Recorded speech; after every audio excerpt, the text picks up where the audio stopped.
Okay. Good morning, everyone. It's 10 o'clock, so we'll get started. Happy Wednesday, and it's a beautiful sunshiny day, so we're going to have a great meeting today. So I'd like to call the Alberni Valley and Bamfield Services Committee meeting to order. And I'd like to acknowledge we are conducting this meeting on the unceded traditional territories of the Shuswap Huipachesset First Nations, and we're grateful for the opportunity to do so. We also have directors calling in from other territories, and would like to also acknowledge those nations and express our gratitude and our respect. And just a notice to attendees and delegates that this meeting is being recorded and live streamed to YouTube on the Regional District website. And if anybody is watching from home and has any questions or comments, you can email them to the ACRD at responses@acrd.bc.ca, and we'll recognize those questions or comments at the end of the meeting. So I'd like to do introductions. My name is Debbie Haggard, and I am the chair of the Alberni Valley and Bamfield Services Committee meeting, and we'll go this way.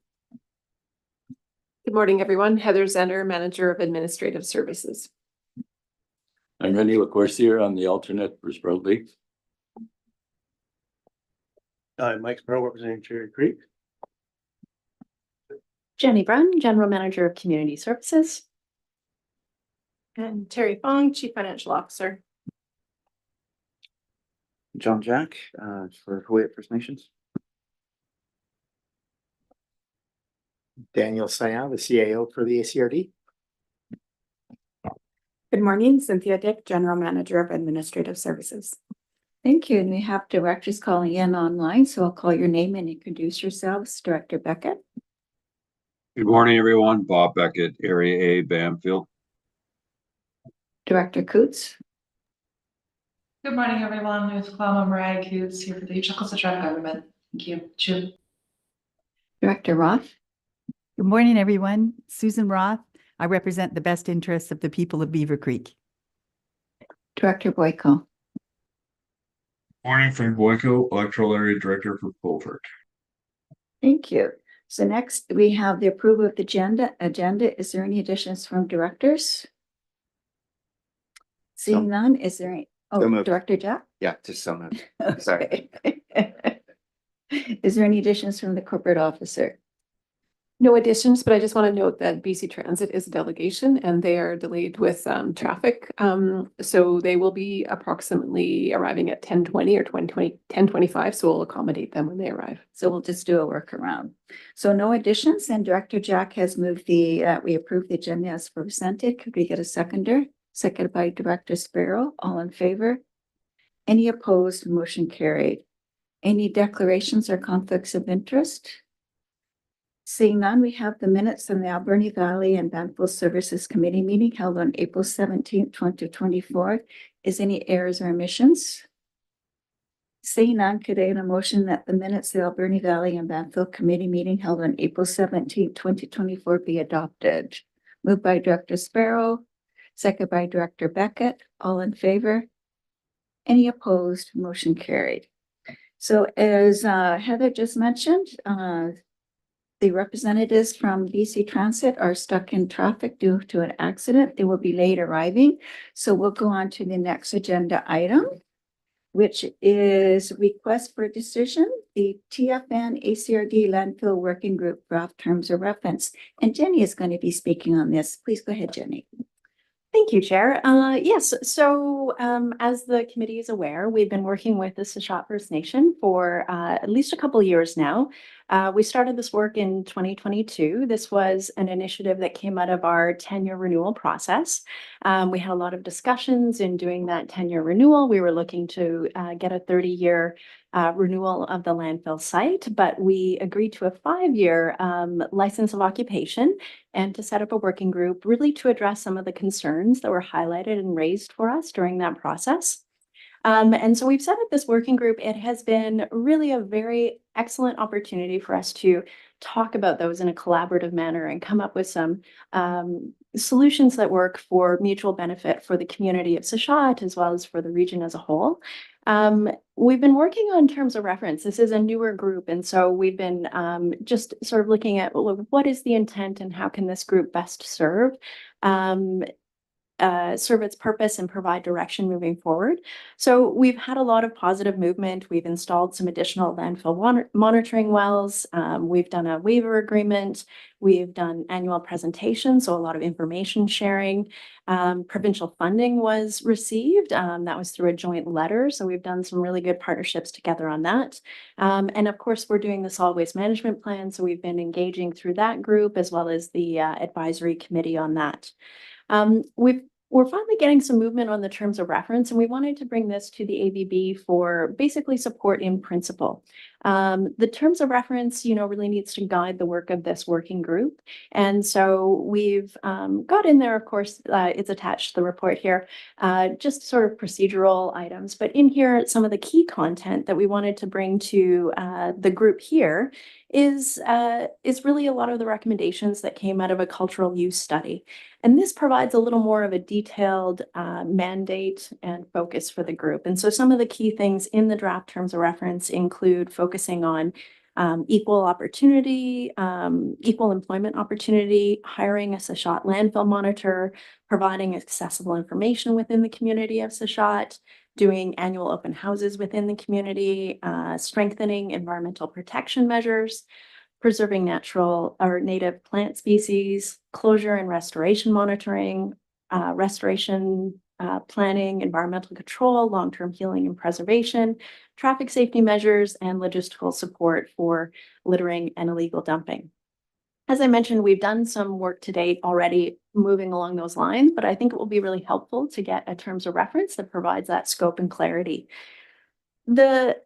The amount of time and effort when we start to look at getting into those more detailed items is a little bit unknown right now. So at this point, we're looking to update the committee, but then also ask for support to really look at an implementation plan and what would be the financial as well as staff implications for moving that forward. And I think that the committee, the working group, not this committee, but the working group would be well suited to just flesh that out a bit and then come back with a finalized terms of reference as well as implementation plan for consideration. I think that this will have implications that we'll need to incorporate into our financial plan. I think they are worthy of doing, but I think we just need to walk down that path step by step. So happy to answer any questions. Thank you, Jenny. Any questions? Director Beckett. Through the chair, thank you, Jenny, for this. You mentioned the long-term healing, and I was curious, is that, and correct my ignorance, but is that part of reconciliation or is that in the land mass itself? Could you help me with that, Jenny? Through the chair, I think that you can't pull the two apart. I think that we have the landfill and we need to recognize that it's had an impact on the land and that we need to consider what that healing and preservation that also absolutely works towards reconciliation, which hopefully we're doing within all of the work that we do every day. So I think that's a valid highlight. Thank you very much. Thank you, Director Boyko. Yes, thank you, Chair. You mentioned that we're going to be hiring a person as a landfill monitor. I just want to get into that a little bit more. I don't see any salary for this person, and I don't see if they're going to be an ACRD employee or how that's going to work out. Just want to look at that a bit more. Thank you. Through the chair, those are questions I don't have the answer to. So we would have to answer, we would have to look at those through the implementation plan and flesh that out, come up with the details and the implementation plan, and we would bring that back to the committee and board. Thank you, Director Sparrow. Thank you. Through your presentation, 3 times you mentioned the word financial implications. So since you mentioned it 3 times, what are we talking about financial implications?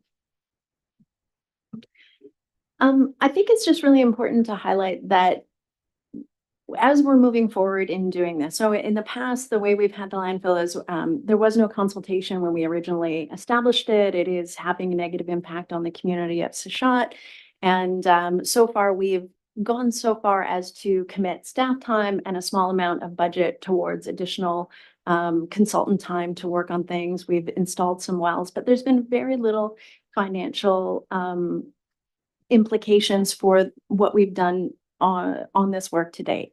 I think that now that we're looking at the longer list, I think we have to recognize that really taking these meaningful steps comes with a cost. I don't know what that is, but there will be a cost. And I'm probably just giving a heads up at this time because the implementation plan will give you the numbers in order to see what that is. The landfill, we manage that service, especially the Alberni Valley Solid Waste Service. We have sources of revenue. We are regulated and required to make sure that we're doing proper environmental management and meet all of those regulations. In my mind, this is a little bit of a different layer and a different responsibility, but all of those things do come with cost and staff time, and it's going to increase the amount of effort and money that we're working on to make sure that the landfill is operated properly. Go ahead, Mike. So I'm hearing like 1 or 2 positions probably will be going in the future to finance this, or the equivalency of. So I think like one of the ones that was highlighted by Director Boyko is the hiring of the shot landfill monitor. I see that. I don't know how much staff time and how much staff position would be required to implement the rest of this. Also keeping in mind that we're undertaking the solid waste management plan update right now, which is going to create another list of initiatives that the committee will have to agree on and support. So over the next couple of years, if we're looking to increase scope and do more work, there will be staff implications. I don't know how much that might look like. And even specific to this, I don't know if it is 1 or 2 positions. But again, we'll detail that out so that you can consider that. Any more questions, Director Sparrow? You're good for now? Okay. Director Boyko. Yes, thank you, Chair. So we've seen huge increases in the bag cost from $2 to $5 in the past 2 years, and all the other waste fees are going up between 7 and 15% per year. So we're way higher than CPI or anything close to that. Are we having these high increases because we're increasing diversion and our revenue is dropping? Or are we doing it due to increased costs due to things like this study and other things? So I know we have a license plate detector at the landfill, and it can determine that people are coming from out of area for increased tipping fees. And I think that we're charging people double if they come from increased areas. So is it still required to increase our costs to the public as dramatically as what's happening right now? Thank you. Yeah, so the cost of the service and the tipping fees, within this service, whereas we have a source of revenue, which is tipping fees, whereas in most of our other services, we rely completely on taxation. So when we're looking at the funding model for this service and for the solid waste services, there's a lot of things that we have to do each year that can increase costs. As I mentioned, this additional work that we're doing will potentially have additional resources and additional financial implications. Other things do include the environmental requirements that we're getting from the province to make sure we're putting enough money away to meet those, because we're just legislated to do that. There is increased costs due to contract operations. So those are like, we have a fixed contract with them, which is tied to CPI, I believe right now. That's our new update. But we also have other costs like education. If we are looking to do diversion, we are increasing our costs for education. When we look at the cost for tipping fees, it is holistic. So all of those small increases to cost for the service gives us a bulk cost estimation. We are trying to, of course, be as efficient as possible when we're running and operating the system. And then we have a choice.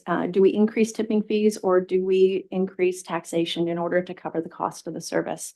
So when we did when we do have recent increases coming up, they'll be effective on July 1st.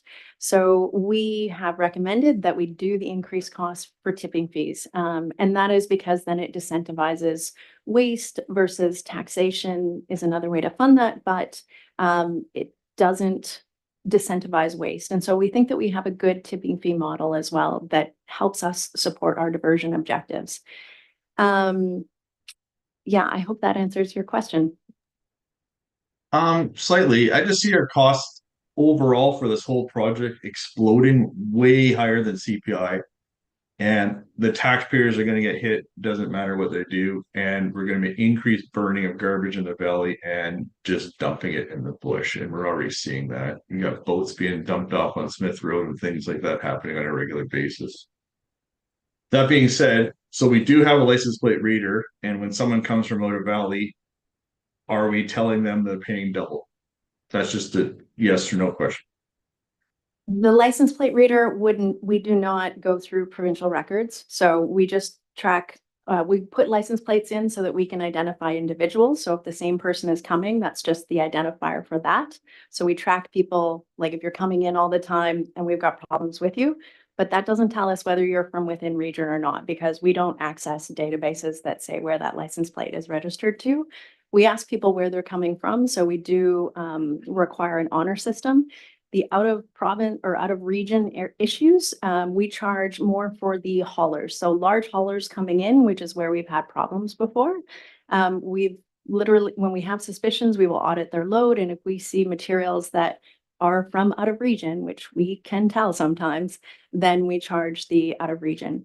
The other thing to note about the CPI is that with landfills, when we did a review of our tipping fees, although they are increasing more than CPI, we are in line with our other regional district tipping fees.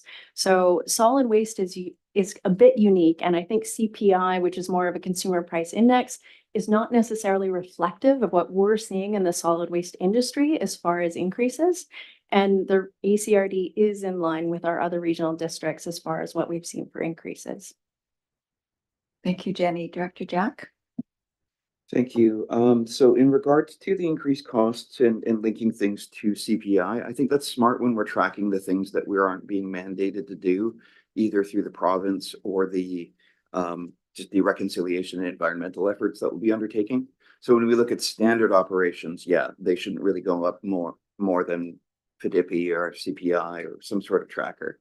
But when it comes to the things that the province has recently brought in, those constitute extra costs. And honestly, the province should help with that. But in the event that they don't, I think that's a justified increase in the cost because we have to do it. When it comes to this working group and the work that will come out of these conversations, I just want to remind everybody that this is a process that has been undertaken with Tashot in good faith. So this is a reconciliation effort, and it probably will cost more money, but it's in the defense of even having a landfill. That's the ultimate concern that we need to concentrate on here from a strategic perspective is if we don't do right by Tashot with their land, they may not want a landfill at all. And if that's the case, then our costs go up even more as a result of that. And so part of that is going to include the requirements that they may need with environmental restoration. And I'm really happy to see all the points for discussion because then we'll get through that and understand what it is. That being said, I'm fine with tipping fees being increased because it actually has a good impact on providing incentive for people to actually use the free recycling and organics diversion. That's great. We can do more to address the burning considerations and dumping considerations. But if we're looking at reconciliation and we're tying it to fees that are supposed to go down because of the incentives, maybe the reconciliation processes should be tied to tax requisitions instead. So I'm not saying we do that right away. Let's see what it looks like after a year. But if we're looking at the actual cost loadouts, we may want to look at tying it to something more reliable, right? So I don't know what we'll end up doing, but I think that's just a question I wouldn't mind looking at. And thank you. Thank you, Director Jack. Director Boyko? Thank you. And I think Director Jack makes some good points there. So there's a cost of reconciliation. And currently for the landfill, we're looking at free tipping fees for all CSHAT members, whether they're on reserve or off reserve. And now we're going to be adding a full-time staff person to help out with regard to landfill monitoring. What's the next step? There has to be some kind of limit to the financial cost to the taxpayer and have some kind of limit that doesn't keep going on. What's going to happen? What's going to get added next month? What's going to get added next year? We have to have some kind of limit or else there's gonna be a removal. Thank you. Thank you, Director Jack. Yeah, just on that, I think that's a conversation that members of the working group may want to have in some way, shape, or form with Tishat. I wouldn't want to draw an arbitrary line in the sand. I don't think it works like that. I think a conversation about reconciliation goes beyond just random numbers. So I can't gauge the sentiment, but at that point, you're really setting up non-Tishat members to go up against Tishat members when it comes to that, and that's creating an adversarial conversation. So I wouldn't talk about limits like that going forward, but you can talk about costs and tax requisition and that kind of burden, because Tishat's aware of that. I mean, a little more than a quarter of their members actually live in the valley and pay taxes themselves. It might even look more than that, I don't know. But so like that's a concern that can be added to this list too. How that gets broached will be up to whoever's involved in that. Which may be me, I don't know. Thank you. Any other comments or questions? There is a motion here. Susan. Oh, Susan, sorry, Director Roth. Yeah, I'm curious to know how much longer of a lifespan does the landfill have? And are we looking for other areas, or is there potential to move this? It doesn't make sense to have it so close to Tishat. So are we moving towards getting it out of there? Jenny. Through the chair, a really good question. So right now, based on our estimated generation of waste and our estimated population growth, we think there's about 60 years left in the approved space within the landfill. However, we are undertaking, as part of this working group, we're working with Tishat on an alternate landfill siting study. One of the challenges we know, although we haven't done the study yet, is that it's very difficult to site a landfill with the new regulations and landfill criteria. So, and because there is so much rain and so much water sources, we want to undertake the study and look at it, but we're concerned that there's not going to be another viable option within the region. That would mean that the alternative option is to export, and that comes with a high cost as well. It does not align with our shared values of responsible waste management. So we want to manage our own waste. In the conversations that we've had with Tishat, definitely there's impacts on the landfill, but there is, we might be able to find a path moving forward that works for both the community and the region. So that's part of what we are doing on discussions, but excellent points. And we're definitely looking at that as well as what the future might look like. Thank you. Any other comments or questions? Director Jack, I'll make the motion if possible. please go ahead. So the motion is for the Alberni Valley and Bamfield Services Committee recommend that the Alberni Clayoquot Regional District Board of Directors support in principle the draft terms of reference for the ACRD Tishat First Nation Landfill Working Group as presented, and support the working group in developing an implementation plan with the resources and financial implications related to the initiatives included in the terms of reference for consideration by the committee and board. And so moved. Thank you. Moved by Director Jack, second by Director Beckett. Any final questions or comments? All in favor? Any opposed? Motion carried. So our delegation is here from BC Transit. Welcome. Long time no see.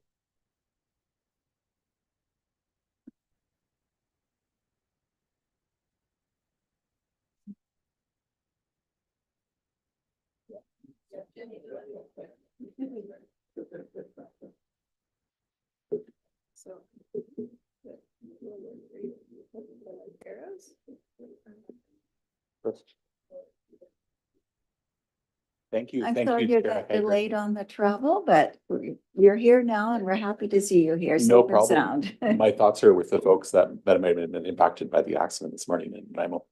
And thank you for arranging for such beautiful weather. It seems like you've done a great job of arranging it again for us. We were here just a couple months ago and engaging with transit users, and the weather was spectacular then. So it's lovely to be in Port Alberni today. And it's my pleasure. I'm Seth Wright. I'm the Senior Manager of Government Relations. I'm going to make a few general comments and then I'm going to pass it over to my colleague, Victor Capetti, who's the transit planner who's been working on developing a plan for you. We're here today to run by and share with you what we've heard from the community based on our engagement. We did some surveying. We talked to members of the public through riding the bus and standing at exchanges. We've also had some stakeholder workshops. We've talked extensively with your staff and the staff of the city about the future of transit in the valley here and opportunities. And so we'd like to do a touch-in here. This is not final. We need to have further conversations through your staff on questions around governance and funding of the service between the city and the regional district. Port Alberni is fairly unique in that currently the city just pays for the fixed route, routes 1 to 4. And then the regional district pays for the handy dart or custom transit service. So some of the ideas that we've put forward today and have been discussed in the community require probably new approaches to funding and governance. There's a bunch of models that BC Transit, I think, were sometimes criticized for being rigid, but I think in terms of funding and governance, there are a number of opportunities and sort of examples for how we could arrange this and set this up. And those are conversations that can happen in the coming months. But today we want to get a sense from council and just hear from the committee and just hear if this aligns with your thinking and your priorities. We did go to council on Monday night, so this follows already some discussion at the council table. And here we're here to talk, especially to the electoral area directors, and hear from you on sort of what your priorities are and what matches. So with that, I will pass it over to Victor Capetti to speak about what we've heard from the community. Thank you. Perfect. Thank you for the introduction, Seth. If I want to control this. Amazing.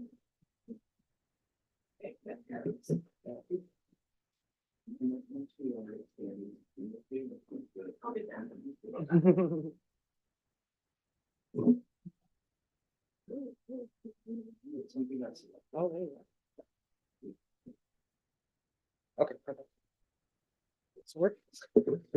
All right. So for those of you who aren't familiar with the Transit Future Action Plan, just a really quick overview, Transit Future Service Plan. We presented last month to the committee, but just as a quick synopsis, it'll be the guiding document for conventional transit in Port Alberni for the next 5 to 7 years. So the main goal of this plan is to make changes and improvements upon the current system and make it as good as it can be to set Port Alberni up for the growth that is sure to come. We're currently in the engagement and draft priorities section of the plan, and that's primarily what we're going to be talking about today. So one of the first things I did for the Transit Future Service Plan was start gathering as much data as possible on the Port Alberni transit system. So in terms of route ridership, Route 2 has the highest ridership, followed closely by Routes 1 and 3. They're approximately the same. And then Route 4 has the lowest ridership, but that's also the evening and Sunday service. So that's kind of to be expected.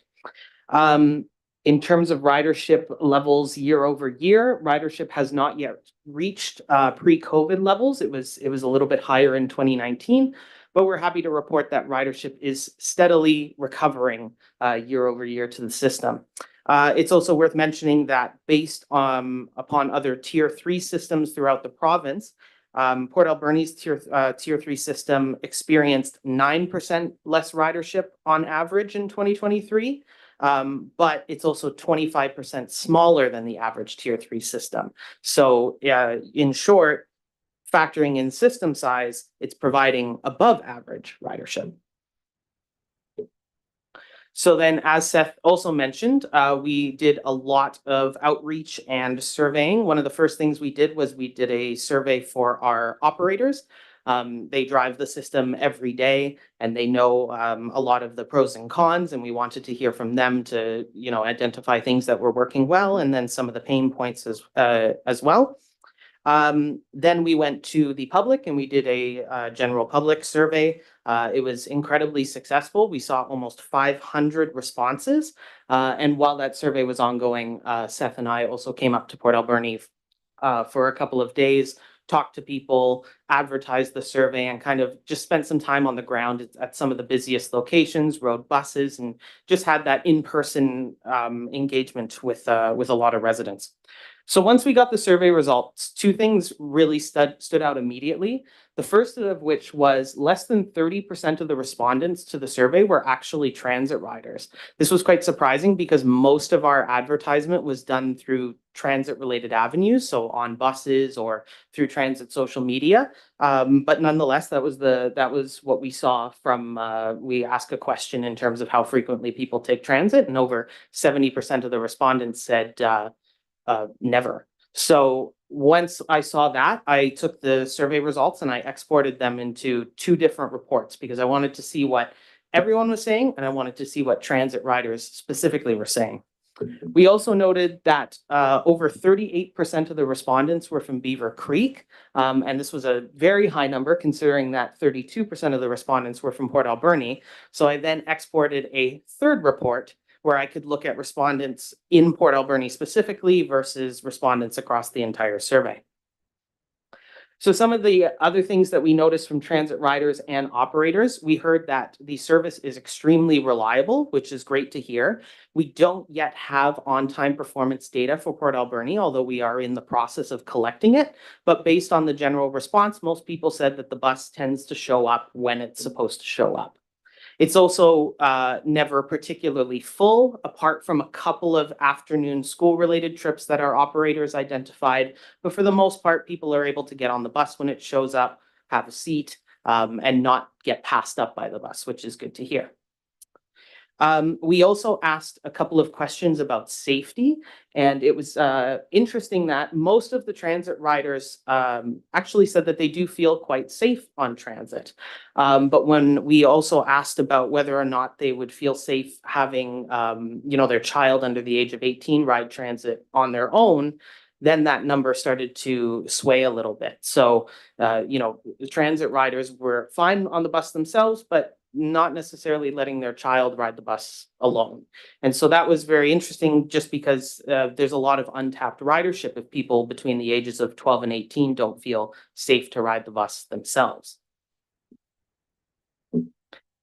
So then we also asked about transit expansion. And it's important to note here that any regional expansion, as Seth mentioned, would need to involve participation between both the City of Port Alberni and the ACRD. But in the survey, we asked about three main options. The first of which was an interregional connection to the regional district of Nanaimo. Now, we saw overwhelming support for this connectivity. All respondents, 65% of them were in support of this connection, which is interesting because if you remember on the previous slide, over 70% of respondents said they never take transit. So we had a lot of people who never take transit saying that they were interested in seeing this connectivity.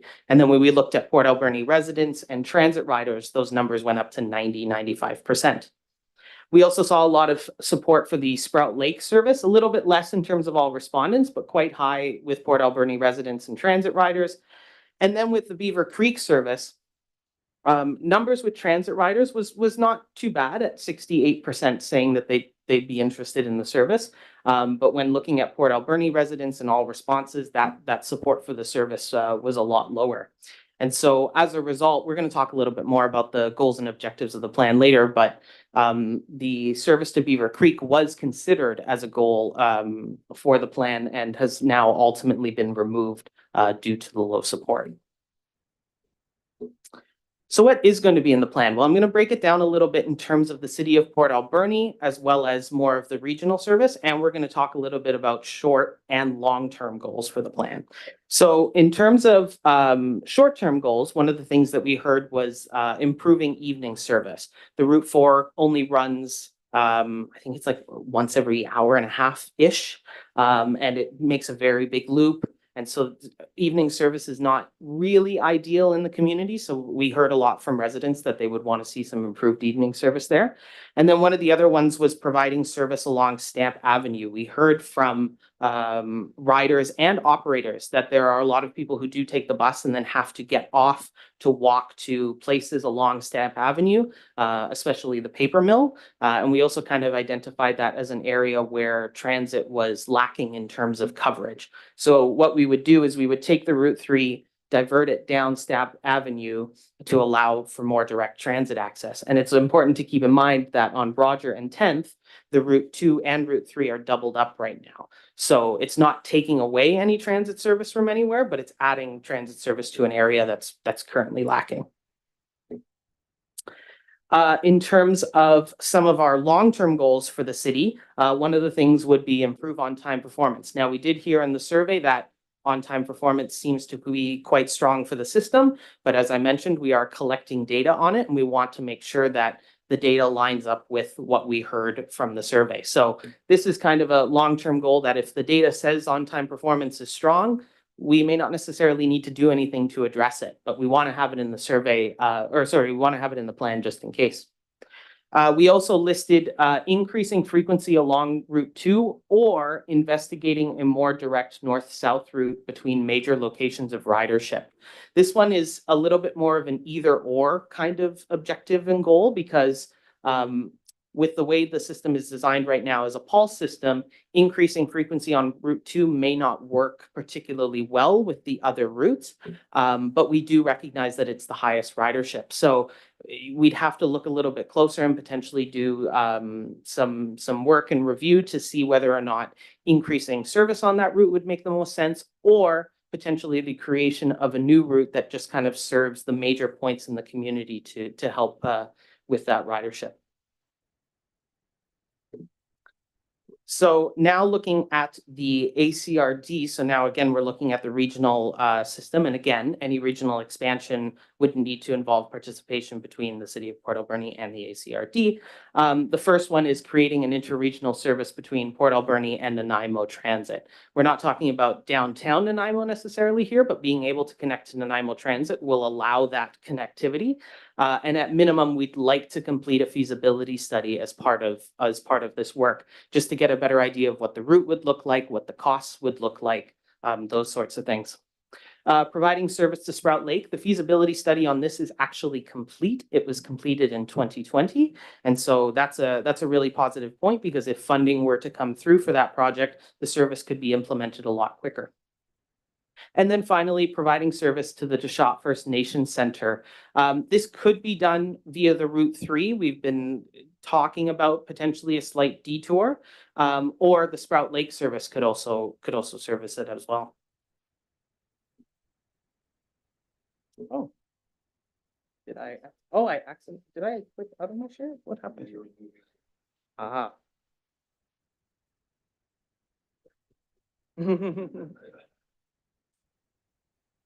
That's me, yeah.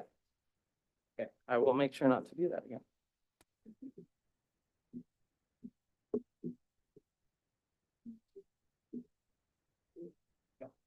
Okay, some other goals and objectives for the plan related to infrastructure. First of all, exploring options for a larger operations and maintenance facility. It's important to note right now that the current operations and maintenance facility in Port Alberni is actually maxed out. So if any sort of expansion were to come up that requires additional buses, we would need additional space for those buses. This isn't BC Transit's responsibility directly, because the facility is actually the responsibility of the operating company, but we would work with them to ensure space for growth. We would also want to look at improving access to bus stops, bus stop amenities, things like that. We heard from a lot of people in the survey that there are places where bus stop amenities could be improved in Port Alberni. Again, not necessarily BC Transit's responsibility directly, but we do want to work with the city and the region to make sure there's shelters, benches, if there's developments that come through that they consider transit in terms of access and things like that. And eventually, as our data improves in Port Alberni, we will have stop-specific data, so we can actually pinpoint the stops that are used the most and kind of focus resources on those locations. And then some other points as well, improving marketing. We want to kind of get some of that ridership back. That was the numbers that we saw in 2019. We'd like to see those numbers return. Improving transit safety. As I mentioned, most of our riders feel safe, but those under 18, that's a big lot of untapped potential there if those riders, or if those potential riders aren't taking transit.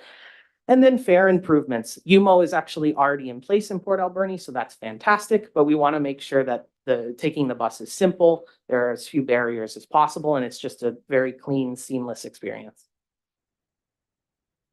So if there were 3 takeaways that I really want you to remember from this presentation, the first one is that service levels, on-time performance, and service coverage in Port Alberni all appear to be very strong. There's a few minor tweaks that we can make in the system, but for the most part, in those areas, the system is doing quite well. The local system also has the capacity to increase ridership before extensive expansion is required. As we saw, the numbers for ridership aren't where they were in 2019, so we still have a little bit of room to grow our ridership there. However, any major expansion will require more buses and more space for those buses, and that's really important to note. And then finally, there is a large amount of interest in regional connectivity, especially in the Nanaimo transit system, or especially to the Nanaimo transit system. So even from non-transit riders, they were very interested in that connectivity. So now I'd like to open the floor to a little bit of, discussion. And if you have any questions for me, I'm not going to ask you these questions directly, but I've kind of thrown them up there to kind of give you an idea of what we were hoping to kind of gain from this meeting in terms of whether or not you feel these goals and objectives are in line with what you were expecting, if there's anything that you might reprioritize in terms of short and long-term goals, and then what you might want to see the system look like in 5 to 10 years from now. So thank you very much, and happy to answer any questions you have. Thank you very much. I'm one of those people who completed the survey. I don't use their service, but I know how important the service is to many, many people in our community. I'm going to start off the conversation by a couple of comments, if I may. I'm really happy to see improved evening service because I've heard from many people who work in minimum wage jobs in our service and retail industry. When they get off work in the winter time, we all know how dark it is and rainy, and we don't have the best lighting in this community, but we're working on it. And they have to take a taxi home, and that's like, 1 hour's worth of wages to take that taxi. So I think that's fantastic. At the beginning of the last council term, the mayor and I met with all the owners of hotels in the area, and every one of them had the same message that tourists that stay in their hotels all ask for service to Sprout Lake. So I think having that service is going to be a very important puzzle in growing our tourism industry. And I'm very surprised to see the statistics from Sprout Lake that they're not wanting their service, because if you look at the actual numbers of the handy dart count, Beaver Creek has the highest usage compared to Cherry Creek and Sprout Lake. And I think the city had 12,660 and Beaver Creek had over 3,000 users in a year. So that's extremely high, much higher than the other 2 areas. And Director Roth is often telling us how economically challenged her area is. So those numbers really surprised me. So something isn't quite kosher there. So I'm concerned about that. Yeah, so any other questions or comments from directors? Director Boyko. Yes, thank you, Chair. I got a couple of questions. Thank you for the presentation. It was glad to see that the survey actually recorded what the Beaver Creek residents and areas around here wanted, because at our town halls, when we talked to people directly, they were very much not in favor of having transit service out there. Like the vice chair just said, or the chair of this committee, there is handy dart service in Beaver Creek, but in Beaufort, which is past Beaver Creek, there is zero. Like, there is absolutely none happening out there. The second question I have is, when you have this page 4, when you have the survey data, it'd be good to see the numbers that are there, not just percentages, like how many people fit in each category of what you were talking about, just so we can see the numbers of what the survey was. Next question, how come we're not looking at Cherry Creek? Because Cherry Creek is a densely packed residential area that would fit very well for transit, and there's nothing out there past Walmart as far as I can tell. So I'm just wondering why that's not even being considered as we're looking at future plans in the future, because transit works very well in densely populated areas, and that's about as close residential as you can get in the regional district. Thank you very much. When in my younger days, before I had a car and I lived in Cherry Creek, I just walked to the bus stop. Did you have any comments? Well, in terms of the Cherry Creek, that's actually something we heard as well on Monday. They were asking a little bit more about Cherry Creek at council. We didn't see too much interest in the survey about Cherry Creek, and we didn't see too many respondents from Cherry Creek, but we also didn't ask about Cherry Creek specifically. And so we've kind of heard a little bit more from council and committee that it's an area that we might need to investigate a little bit more in terms of transit. So that's something, if that's something that's an interest to the community, we can take that back. And again, these are draft priorities at this time. We kind of wanted to present them to you now before we build a report and have a completed item, and then it's harder to make changes. So we have a lot of flexibility right now to investigate some of those areas, and we'd be happy to look a little closer at Cherry Creek in terms of transit service. Thank you, Director Roth and Director Jack. Yeah, at first I wanted to thank you for removing Beaver Creek from the plan. It's what the people wanted, preferred, and I really do believe there would be extremely low ridership should have it gone forward. Also, Handy Dart's very different, and it's for different needs. So although there may be, higher numbers of people using the Handy Dart system, it doesn't mean that they're going to use a regular bus system because they're different needs. Thank you. Director Jack. I have a comment and a question. So I think my first is a question regarding is there a weighting or a consideration given in, because I really appreciated how the presentation was formatted. It was good to break out all the information as it is. It feels like there's a demand for Sprout Lake by residents of other places. They want to get out there, especially when costs are high, when about 40% of my citizens from Hueyat live in the Alberni Valley, and like 3/4 of them live in Port Alberni or the area. And so what ends up happening is that a lot of them don't own vehicles, so they use transit to get around. So that's really important. But they also want relief from the heat because it is the valley. So getting out to Sprout Lake, is there a way to track whether or not it's a demand to access an area rather than for people of an area to get somewhere else, right? Like, I don't know how to say it. Yeah, no, absolutely. I understand. So one of the things that we asked, one of the first questions we asked was where the person responding resided.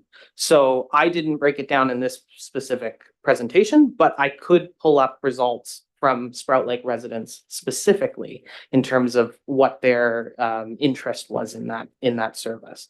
So just as a follow-up. So as a follow-up to that, I guess what the question I'm begging is if there's a demand to access an area, is there a way to weight the cost of that from so that the burden isn't necessarily on the destination? I don't know how that might work. And I don't know if that's too complicated. And then the other thing is, do you have data on the amount that a household could save if they drop a car or if they drop a certain number of car trips? And what does that look like? Is there some quick and easy kind of, for every 10 trips you skip, you save $75, or you drop a car, you save $1,500 a month, or whatever, that kind of stuff. But the first one's more important. Sure. I think I alluded to this in my introductory comments and respectfully through the chair, of course. The cost sharing agreements are somewhat nuanced, but generally for a fixed route system, and currently the fixed route system, so the routes 1 to 4 are funded by the city, and the city doesn't need a bylaw. They tax everyone across the municipality with a flat tax rate for transit, just as they do for other services. But the regional district needs to establish a bylaw. So the regional district currently has a bylaw just for that Handy Dart custom service transit area, and as has been discussed, that Handy Dart transit service area has a delineated boundary according to what was perceived at the time of drafting the bylaw to be a reasonable boundary for service. Because you can't be driving out 4 hours to pick up one customer. There's just cost and efficiency, right? So there's trade-offs in that discussion. We generally recommend elegance and grace and simplicity and transparency and those sorts of values and ideas. Because if you draft a bylaw that creates accurate cost apportionment to each area according to their use, it ends up becoming very complicated and hard to understand. And you can, I think in policy, it's perhaps a good idea to aim for more nuance, but it ends up becoming less transparent and less obvious what you're aiming for. So I think there's a trade-off and there's a discussion, and that's a discussion we're happy to have with staff. I think about that service. The regional district could easily pay into the city's service for fixed route to extend that service to Sprout Lake and pay a contribution. And that, but I foresee that as a bit of a negotiation and sort of back and forth discussion and conversation. So I think the answer is somewhat nuanced, but I think perhaps that gives you a bit of a sense of how I could see that, or the ACRD could take on conventional transit and take that away from the city. That would be sort of a bigger change and something that, and then you'd have to look at, okay, how do we fund that? And do we want to extend those fixed routes further into some of those electoral areas? But I would clarify and note that just because one electoral area is included in the service area doesn't require all electoral areas to pay in. So if Beaver Creek wanted to be exempt from conventional service, the bylaw could be drafted in such a way to reflect that. Thank you, Director Boyko. Yes, thank you, Chair. Just a final comment from me, but when the survey came out, it was noted by a lot of the people that were filling it out and myself and everyone I talked to, there was no option to say we do not want the service. It was just support, or the wording to say we are not interested in did not exist.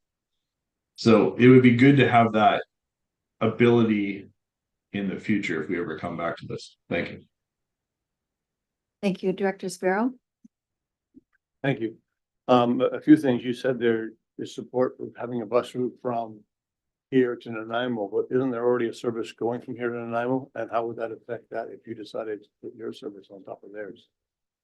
There is a service, but it is privately operated. It's the Island Link service.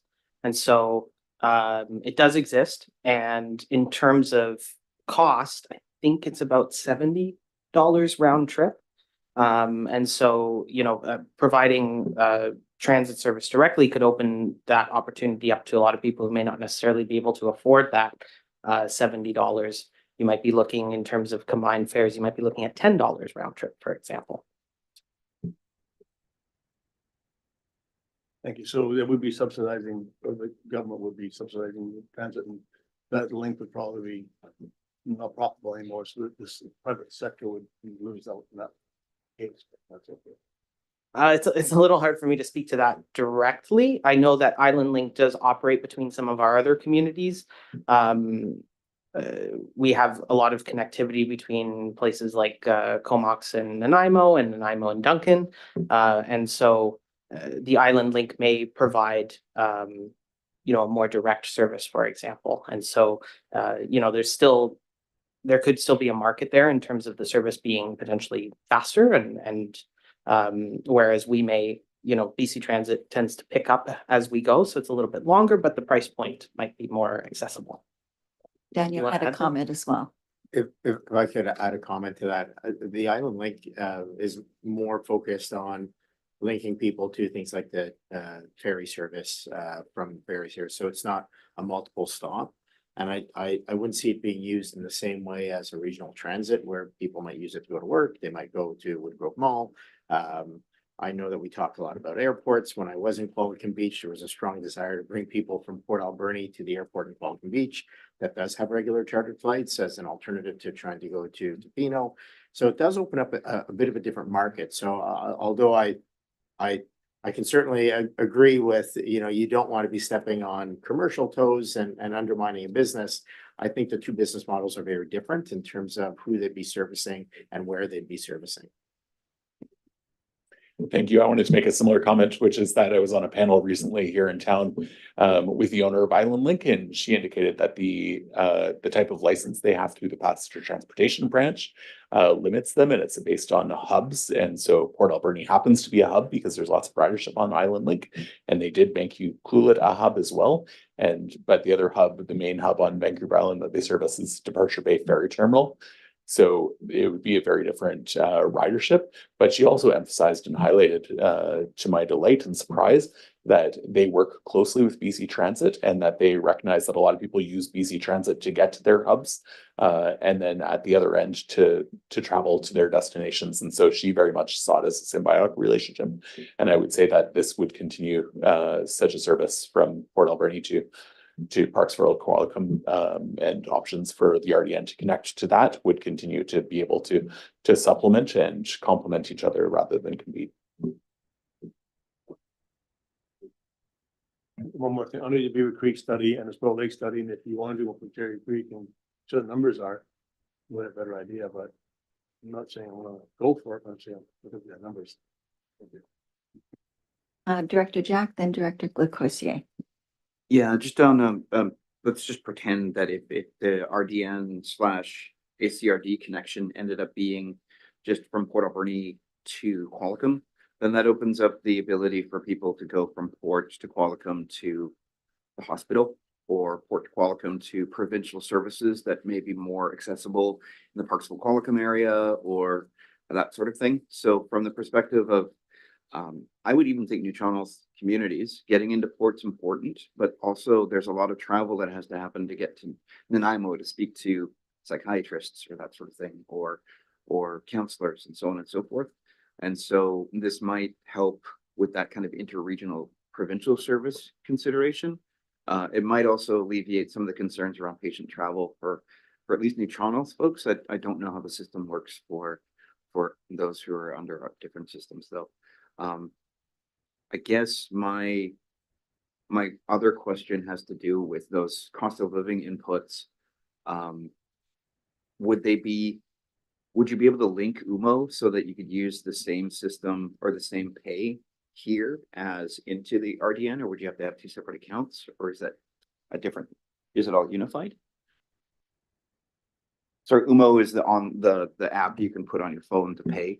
Yeah, absolutely. So UMO is our new electronic fare payment app, and you can use it on your phone, or you can get a card if you prefer that. And with UMO, you can use a stored value, so you can put $100 or $50 or $10 on your card, and then tap it when you get on a Port Alberni bus, and you can tap it when you're on a Nanaimo bus, or you can tap it on a Victoria bus. So it already provides that flexibility, but fares are set by each local government that pays in a conventional system. It's the 46.69% of that, or sorry, the 53.31 is the local government share, and the 46.69 is the provincial share. So the fares in Port Alberni are established by the city, and we do a fare review every 5 years or so to update those fares in the RDN system. They're set by the RDN board, and so forth. So there is some overlap, but there is some duplication. So if someone traveled on the Port Alberni system, and if we extended service to Qualicum, and then they needed to transfer onto Nanaimo, they would have to pay twice. So there would be some duplication of fare payment, and I just wanted to be clear on that. Yeah, absolutely. And ability to pay with the same card or the same app. Okay. Thank you, Director Lecourcier. I'm appreciating the study that was done. And I'm looking at Sprout Lake. We were trying to figure out, I was talking to the director, we're in favor of the study for Sprout Lake. We were trying to understand where the bus would go in Sprout Lake, what locations it'd go, and then everybody's far apart in Sprout Lake. So if the bus, say, went to the community hall to pick up people then from where they live would have to get to the community hall. And so it's not a convenient purpose. So could they ride their bicycle to the community hall if they didn't have a car? So they were wondering where the buses could go to pick up people. So we'd like this study to be made for Sprout Lake area, but we find it quite challenging how you'd organize the location where people can be picked up. So anyway, we'd appreciate your comments on that. Yeah, absolutely. Well, I mentioned in the presentation, the feasibility study is actually already complete for the Sprout Lake service. And so we did a lot of work in terms of, where exactly the bus would run. Unfortunately, I didn't have it in this presentation, but we did actually land on 2 potential routing options for the service. And so when we actually showed those options in the survey, and the support for either option was actually split right down the middle. And really the 2 main differences were where the bus would terminate in Port Alberni. So it was either terminating at the Walmart or terminating at the Redford Exchange. And nobody really had a preference. The main thing that we heard was that service to Sprout Lake would be welcome. And when we showed the route, there weren't necessarily any concerns in terms of exactly where it was going in Sprout Lake. Again, we had done the feasibility study in the past, and there was engagement done as part of that feasibility study. So unfortunately, I don't have the map to show you right now, but the work has been done, and the potential routing does exist. Thank you. Any other questions or comments? Did you have a follow-up? Go ahead. Sure, thank you. Well, it's interesting. I'm sorry, I didn't see all the work that had been done on it, so, but it's interesting, the work has been done, and I think it's really good. And then whether it's feasible to have it or not, I guess it's something else this study has to conclude. Thank you. Thank you. Any final questions or comments? Thank you. Go ahead. Like Mike said, the Nanaimo to Port Alberni bus, I think there's lots of people that would be interested in that. And they use the bus system now, but it's for specific purposes, and I'm sure glad it's there. If we had that kind of system between Nanaimo and Port Alberni, does Nanaimo then share the cost with Port Alberni? How do you work that? Yeah, certainly. So I'm gonna make a few comments that are based on what currently happens in other places and what we currently do to provide interregional service. So the provincial share is consistent across the board. We consider through the BC Transit Act, it's a legislated funding formula where the province pays 46.69% of all conventional transit. And conventional transit is your local transit system, or your fixed route transit system is another name for it. Or interregional service. So the province pays 46.69%. And then the other 53.31% is split 50-50 in between the Cowichan Valley Regional District and the Victoria Regional Transportation Commission, which is the authority for transit in the Victoria region, for the routes 66 and 99, which are the routes that connect Duncan to downtown Victoria. And then the routes from Duncan to downtown Nanaimo, the Route 70, is funded 50-50 on the local government end by the Cowichan Valley Regional District and the Regional District of Nanaimo. In the Comox Valley and in Campbell River, we have routes that meet halfway at Oyster River, if you're familiar with the area between Black Creek and Willow Point. And that's pretty much right on the boundary between the Comox Valley and Strathcona Regional District. And in that, they just provide service to the boundary, and they each pay for their own respective service. So that's a slightly different model. So that's an opportunity. In our example here, the RDN has indicated that they do have some interest in having connectivity to Port Alberni, but they might not be totally enthusiastic about paying half of the cost of the service, because their residents are more enthusiastic about traveling on a north-south trajectory. I would say it's not out of the realm of possibilities that they would pay half, but it might be a more complex conversation than that, or there might be more nuance. Certainly, there is opportunity for connectivity on the RDN transit system. And I think the cost for establishing a service to Parksville or Qualicum is not that significant. It's not a significant travel time. So the opportunity is strong. And in terms of process, we'd be looking at finalizing this plan, identifying how many hours and how many buses would be required to provide such a service. And then in the following months and every year, we'd look at, okay, if you want to look at this priority and this possibility, we'd cost that out and say, this is the dollar figure for doing that. We'd present it to this body if this was the funding body for that expansion, or if it was at the city council table. And then there would be an opportunity to say, yeah, this is something we'd like to fund and we'd like to move forward with it. But it's very much an incremental process, and I just wanted to lay out some of that process to give you a sense of what would be required and what would be involved to move a priority like that forward. Thank you very much. Any other questions? Okay, any final questions or comments? Director Sparrow? Thank you. So if you're laying up for one bus from here to Nanaimo, can you give us an idea what the number would be? Or you want a presentation and give us a financial report of what it would be? I would love to be able to do that, and through the chair, I unfortunately can't provide that. It requires a lot of background work that takes a couple months, and I could look high level at some other system and say, come back and say it would be $100,000 or something like that, but I would be really remiss to identify that without a bit of sense of scope of exactly what we're talking about and how many trips we're talking about and all these details. And then we need to run it by our fleet people and our operations team and what's feasible within the contract we have with our operating company. So there's a lot of moving pieces that we need to nail down before I could give you any cost that I would have any faith in and be able to stand by for your future consideration. So I threw out a number that would be my back of the envelope guess, and I feel a little bit embarrassed that I said that number, but that might be what I'd be able to say, and in the future we'd be able to provide you a more sound number.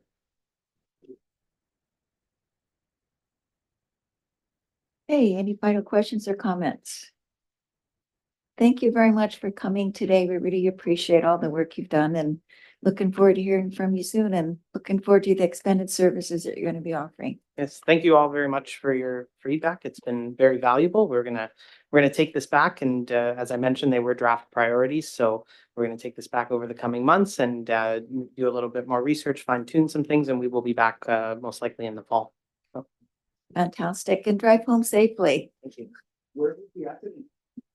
Just south side of Nanaimo on the Highway 19, and it was closed down, like a whole section of it. We had to. Just the VIU. Yeah. Oh, good.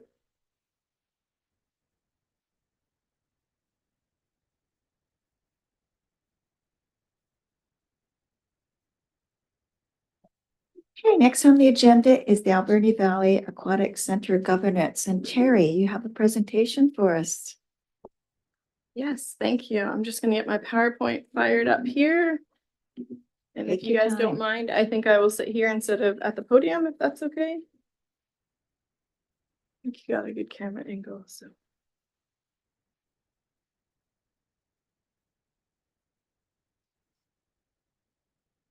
Okay, so I am here today to begin the discussions regarding the Alberni Valley Aquatic Center governance discussion.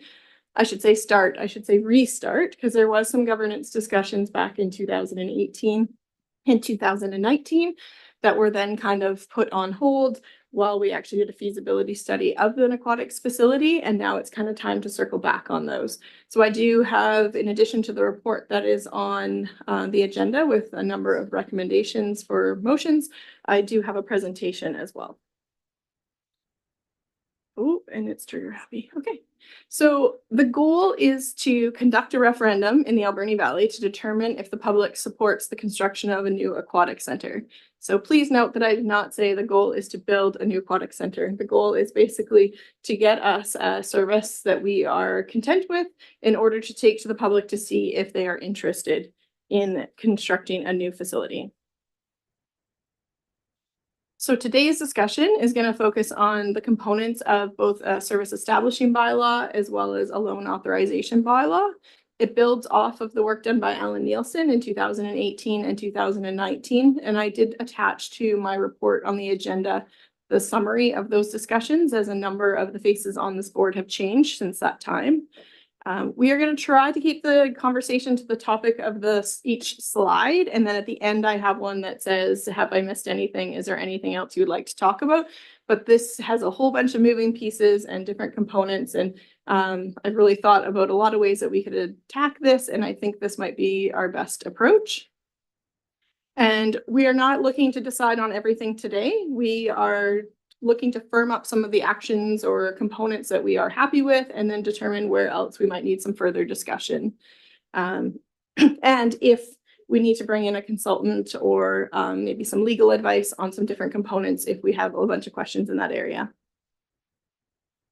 So where are we at in this outreach phase? So phase 1 was a needs and benefit assessment. So this is part of that feasibility study that was conducted by HCMA. So we did a needs and benefit discussion with significant community engagement.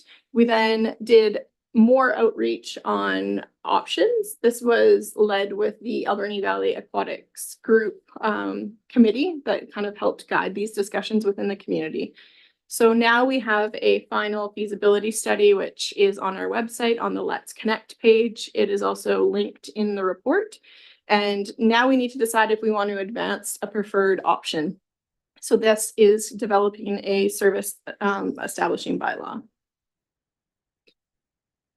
In terms of our current situation, these are kind of where we're at. The existing Echo Aquatic Pool is near the end of its useful life. Some may actually argue it's exceeded its useful life, but we'll say near the end. A new facility based on the feasibility study that was led by the feedback from the community. The new facility is incredibly expensive, both in construction as well as operations. Referendum considers moving from a municipal to regional district model. This is a very tough conversation, no matter what community you are in. It is happening across the province and has been happening across the province for a number of years.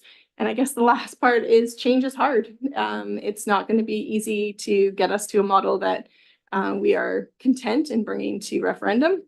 And it's going to take a lot of discussion to get there. So again, not a quick and easy checkbox here. There are a number of requirements in an establishing bylaw that is part of the Local Government Act in order of creating a service in a regional district model.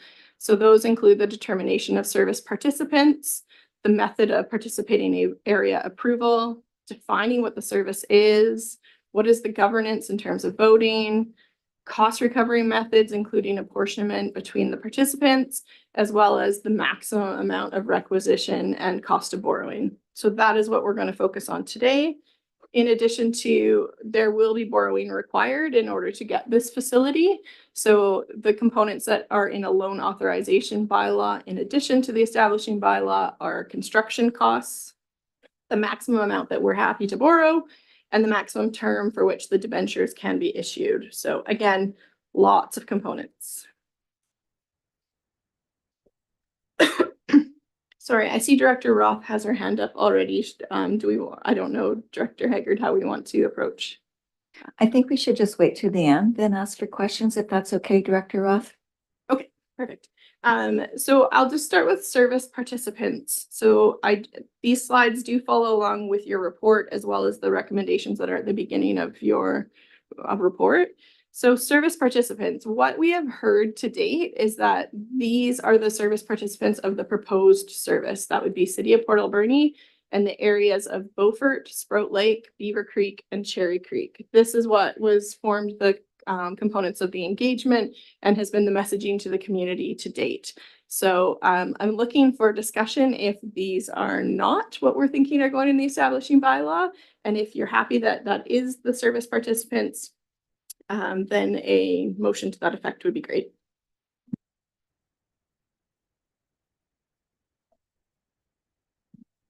You done? Sorry, if we can just go with each component at one time. So if we just want to discuss service participants, and then we'll move on to, I can't remember what's next, referendum, I think. Director Roth, did you have a question from a couple minutes earlier? We'll go to you first, then Director Boyko. Yeah, I actually did have a question, but I don't mind waiting. But I wanted to talk about the method of participating area approval. Is that okay to talk about this? That was on slide number 6. If we could wait till we get to that slide, that would be great. You've already been to it. Oh, sorry. It will also be the form of my next slide. Okay, I don't mind waiting. I just listed everything in that first slide so that we knew where we were headed, but it is okay. Thank you, Director Boyko. Thank you, Chair. Are we gonna make a motion and vote on the service participants right now and discuss it, or do you want to wait till the end? Just want to make sure we're doing this right. I think Terry prefers to do it one at a time. Am I correct, Terry? Yes, I wouldn't mind them one at a time because I actually don't think we're going to get through them all today. There is a lot to discuss and there's some components that I don't think we're going to make decisions on today. So if we can then firm up the parts that we are content with, then it kind of puts them down and then we can focus on what is still up for discussion. Did you have another question, a follow-up? Certainly I do.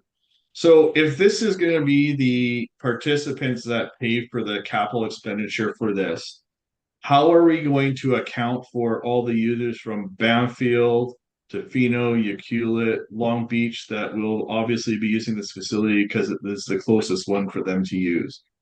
Are we going to have increased user fees for this? Are we going to have increased user fees for electoral areas that decide to opt out? This needs to be discussed before we finalize service participants. Thank you. Terry? Sure, this is definitely a chicken and an egg discussion. So we need to start with one of the components in order to kind of get there. I guess in regional district models that I have seen is you define what you are likely to have your service participants. And in this case, I think back on our previous discussions, that was the entire Alberni Valley. People outside of the valley, meaning the West Coast, Bamfield, they would be paying the higher user rate, similar to when people from the city of Port Alberni or the Alberni Valley, travel to Qualicum or Nanaimo. That will depend on service rate discussions. I think that rates for areas, if they choose to opt out, is a discussion that we could have now. If there's an area that is considering not taking this forward to referendum, that would take a significant amount of work on the city council's side of determining what that would look like. I would say that it's hard in a aquatic facility because the cost recovery by user rates is very low. I believe it's around 30%. I haven't asked for an updated number, but the majority of the cost of an aquatics facility is covered by taxation, not by user rates. And so we may want to consider a model that has significantly higher user rates for people to access those facilities.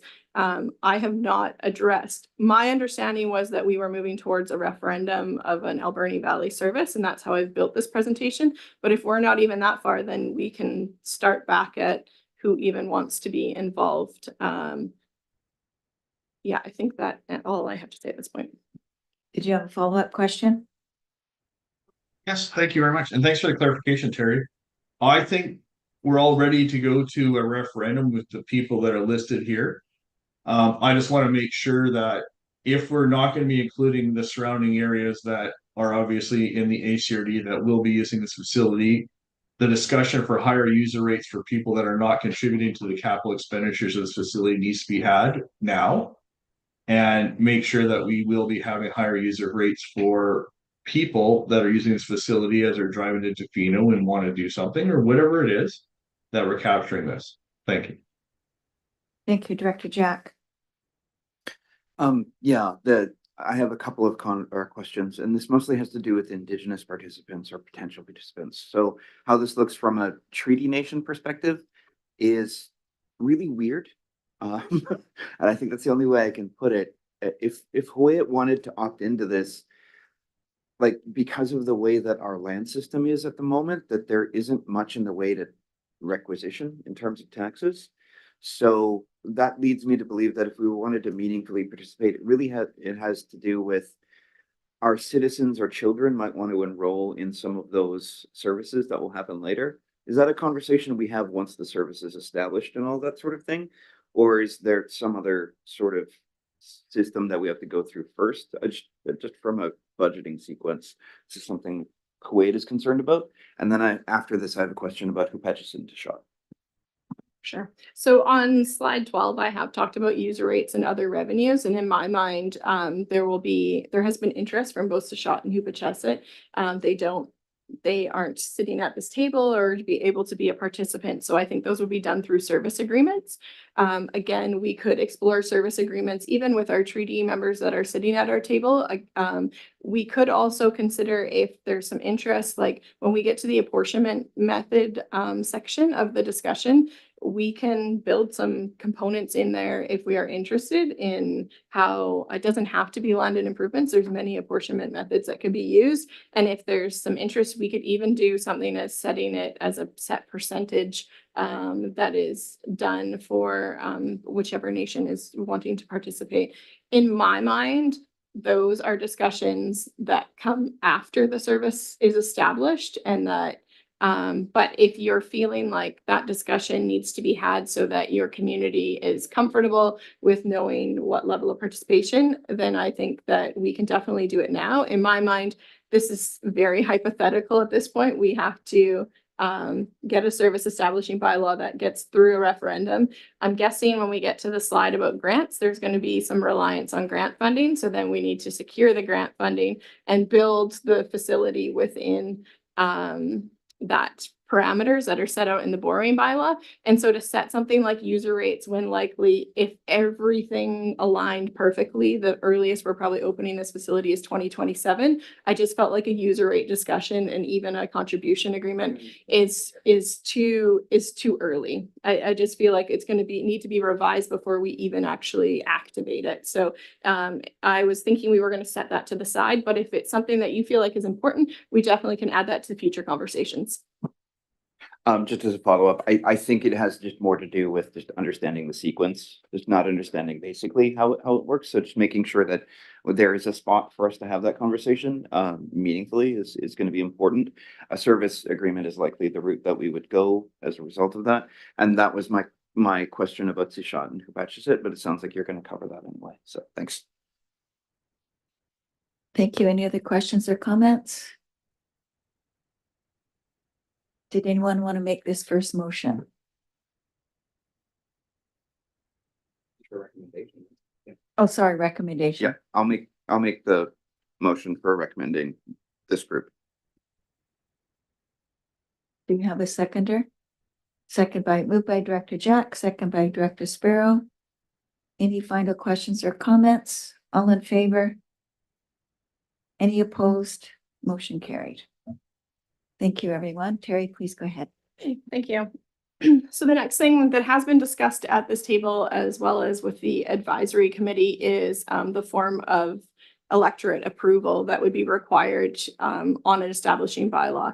So I believe that we have heard that one referendum that requires participating approval to be obtained separately for each participating area in the proposed service area. So I just want to clarify that this is one bylaw that would include all those areas that we talked about in the previous slide, but the referendum would be conducted in a way that Beaver Creek is voting in Beaver Creek and the city is voting in the city of Port Alberni. And if it were to fail in any one of the areas, then the entire referendum fails. So it's not that you just remove the one area that it failed in and you can proceed with those other members. It's that the entire referendum is now void and then we have to go back to the drawing board. This is the default model that is in the Local Government Act. However, we can make a motion to change that and actually have it to be the entire service area as one. Whereas if you get the 51% of the votes in the area, even if one area drove that, then it would be passed. But that is not what I've been hearing from the board. And I believe that that is consistent, or it is consistent with the 2018 and 2019 discussions as well. Thank you, Director Boyko, then Director Roth. Yes, and thank you, Terry, and thank you, Chair. So this was also a recommendation of having the referendum by electoral area that came out of the Aquatic Committee as well. So I'm prepared to make this motion, and I'd like to have this as a recorded vote as well from the corporate officer. But I will make the motion that the Alberni Valley Bamfield Services Committee directs staff to develop a draft Alberni Valley Aquatic Establishment Bylaw that requires participating area approval to be completed by referendum, with approval being required to be obtained separately from each participating area. Thank you. Second. Moved by Director Boyko and second by Director Jack. And Director Roth, you had a comment or question? Yes, I do. It's to do with the alternate approval process. In our meeting package, it said if directors would like to consider another form of participating area approval, such as approval by alternate approval process, then now's the time to discuss this alternative. I wanted to note that there was a letter to the editor in last week's AV News, and he talked about the alternate approval process. And at the end of the letter, there was a note by the editor that said that the Alberni-Clayoquot Regional District has said publicly that they will employ a referendum process and will not be using the alternate approval process with regards to the proposed aquatic center. I just wanted to confirm that I'm not in favor of the alternate approval process, and I think we've decided that in the past, but just wanted to make sure that everyone was in agreement. I too want this separate ballot in each location. Thank you. Jack, did you have a comment? I have a question that's probably more complicated than an answer for that. So, yeah. The resolution on the table specifically says referendum.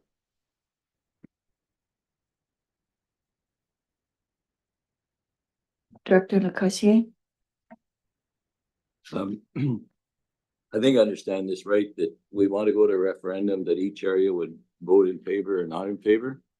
To go to referendum, I think we need quite a lot of detail. We can't just say to people, are you interested or not interested? I don't think that would go anywhere. So is that the intent of giving substantial information to people when you give them the referendum to vote on? I believe we're having two, aren't we? This is the first one, whether to even move ahead to the second stage. Sorry, I'm just making eye contact. In my view, it's one. It's a referendum that says, do you want to establish the service, and are you willing to do the borrowing? Because if you're not willing to do the borrowing, there's nothing in the service. There's no need for the service. We don't have any ability to operate something existing. So it's one question that has two bylaws. Do you want to establish a service, and do you want to borrow?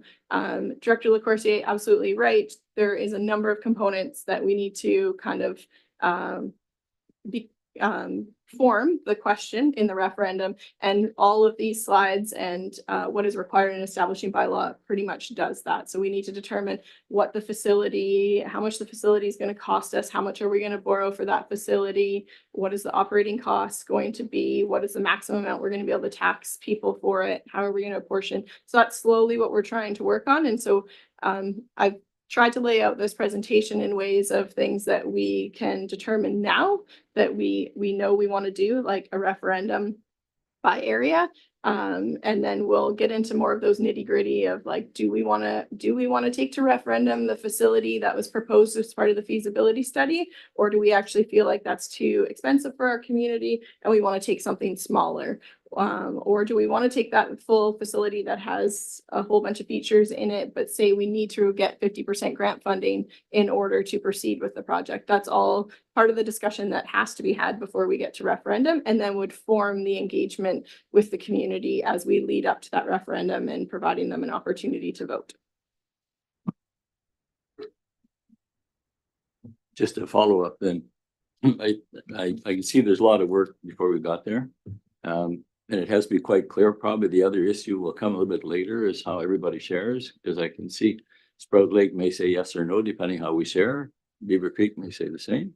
Sprout Lake may say the same. I mean, Port Alberni may say the same. So I think there's a lot of homework to be done before you go to referendum, if I understand this correctly. Thank you. Absolutely. Director Jack. Okay, so I don't want to retread what Terry has already said, because it was said well. I think it's very important that we do the work, not just to find the right question, but that we actually have conversations amongst the actual participants early on about whether and to what degree directors, if it's possible for us to get to a permutation of this project, that directors would be willing to actually endorse it rather than just hide behind a vote. So what you need to really start thinking about is there an instance in which you would say, yes, my constituency, I think this is actually a good project because it's small, it's within our means, and what does that look like? Because I think that would make the job of getting to a question easy. And relying on just a referendum, but no real participation in getting to a point where it's, I could or I couldn't. It's something where I think part of this process is seeing active participation in what it would look like for you to get to yes. Even if it doesn't end up being that project, then at least you're kind of outlining at the very beginning, it doesn't need to be Olympic-sized pool. It needs to have this and this. And these big enough change rooms in this big enough parking lot, right? Like those are the kind of things that we should start thinking about, not just, I'm just going to go with what the people say. You got to actively participate, I think. And I think that's just something the whole process would benefit from seeing. All right, thanks. Thank you, Director Roth. Yes, I'm just through the chair to Director Jack. Could you give me some clarification on what you mean by hiding behind a vote? Because that just sounds off to me. Thank you.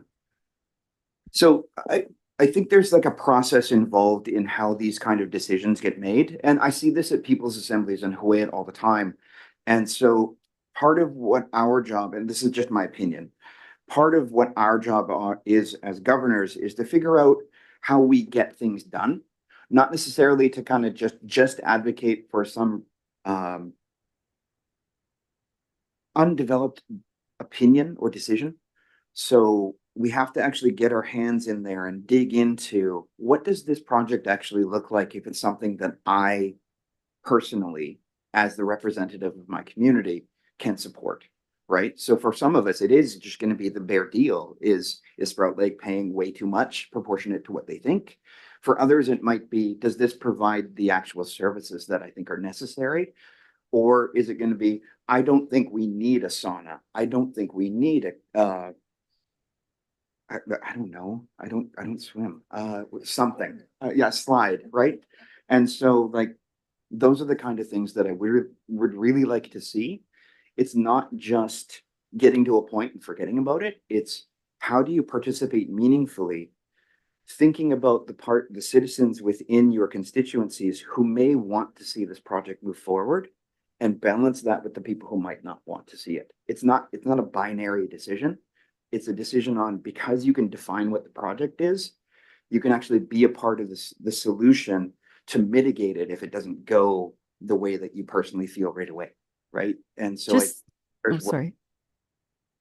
Go ahead, Director Roth. Sorry, I didn't mean to cut you off there. I just wanted to follow it up because, like, I don't think that there's anything that could be more fair than a proper referendum ballot, and especially when we're talking tens and tens of millions of dollars. But I just wanted to understand that. Thank you. Thank you, Director Boyko. Thank you, Chair. Just want to respond to Director Jack there. So I think what you're saying is the director should be behind the project and modify it so that we can get this going to the best of what we think the people want.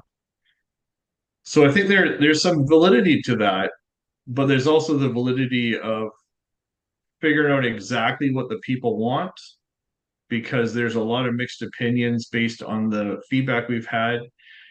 The public survey that we did had basically 950 people out of 26,000 respond. That's a 3.6% participation in the survey, so very low.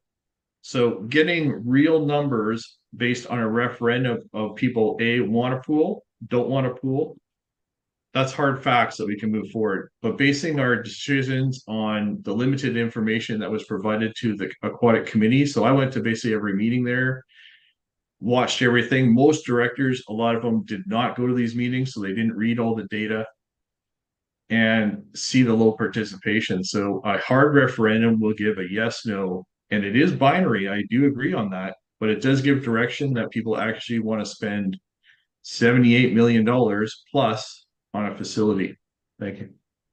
Director Jack.